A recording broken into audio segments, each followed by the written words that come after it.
Was it game, or was it just fate?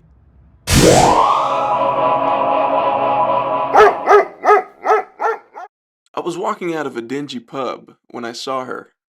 A cutie pie with fake, but undeniably nice, big gazoombas. I approached her. She was giving me play, and naturally I followed her into the club next door. Of course, I made sure she walked in first, to avoid paying for two at the entrance. Cover was $30, cash only, We don't take cards. said the cute door girl. I checked my wallet. Dang, I don't have cash. I pointed to my target and said, I'm with her. Surprisingly, the door girl waved me in. Come on in, big boy. But then I lose her in a wave of club rats. I trailed toward the restroom, and when I came out, I scanned the dance floor like a hawk. There she was, at the bar on the other side of the club. Our eyes locked. I knew that glance well. It was an invitation. I snatched a bottle of Coors from someone's bucket as I weaved through the heavy crowd. Hey, you're still here? My go-to line for reopening. She smiled. We gazed each other, and I could feel her assessing me, as if deciding whether I was worth her time. You want to go sit over there and talk some more? I said, the line I used for quick isolation. She agreed, and soon we were in a dark corner of the map making out. It was looking like a quick cop. I invited her over to my place, but she said she couldn't because she was heading to an after party with her friends. She invited me to come, but I knew better. As hot as she was, there was no way I was following her to a party full of strangers, competing for her attention. We'd only just met. I figured if she was truly into me, she'd come to my place instead, so I declined. There's your car. When the bar closed, I walked her to her car, a brand new Mercedes. I felt my value plummet before her eyes when she dropped me off at my old beater. Still, I got her number and kissed her goodnight. Before shutting the door, I invited her over to my place one last time, and she thought about it, but ultimately said no. I went home thinking it had been a good night overall.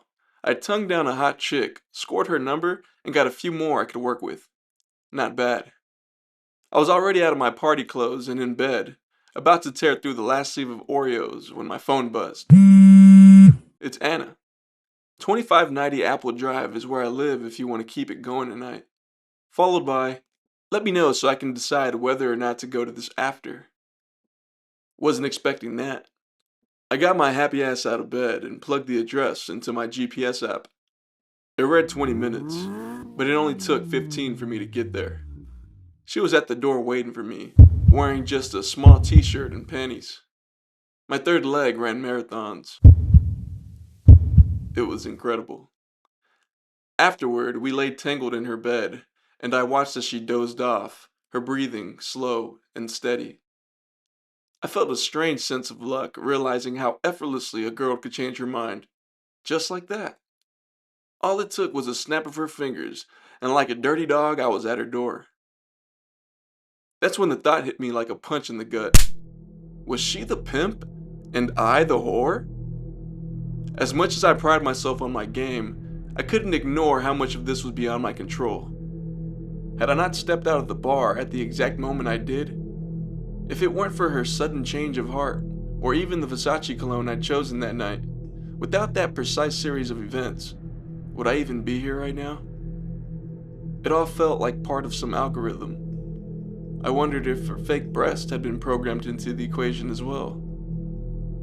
The thought consumed me. It was like staring into the abyss and seeing color for the first time.